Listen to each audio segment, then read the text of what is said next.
আসসালামু আলাইকুম। একটা রেসিপি নিয়ে চলে এসেছি, আলুর রেসিপি করে দেখাবো। আমি নামটা জানিনি, বানিয়ে দেখাচ্ছি কিভাবে বানাই, আপনারা দেখতে থাকুন।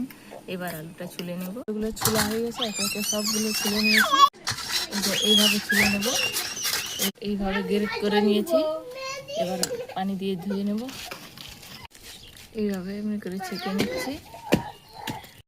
অল্প লঙ্কা গুঁড়ি দিয়ে দিচ্ছি, লবণ দিয়ে দিলাম,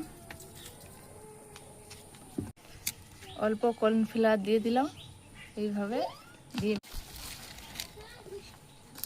কর্নফ্লাওয়ার দিয়ে দিচ্ছি, দিয়ে এইভাবে মেখে নেব, একে পাকিয়ে নেব। এইভাবে পাকিয়ে নিচ্ছি।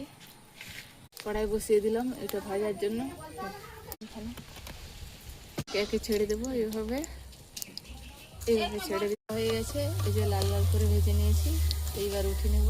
ভাজা হয়ে গেছে, এই যে রেখে দেবো। এবার বিট নুন দিয়ে দেবো, বিট নুন স্বাদের জন্য দিয়ে দিলাম, লঙ্কা গুঁড়ি দিয়ে দিলাম স্বাদের জন্য। কত সুন্দর হয়েছে, মুচমুচে। দেখুন বন্ধুরা, কত সুন্দর। এটা বানিয়ে খাবেন চায়ের সঙ্গে, খুবই টেস্টি খাবার।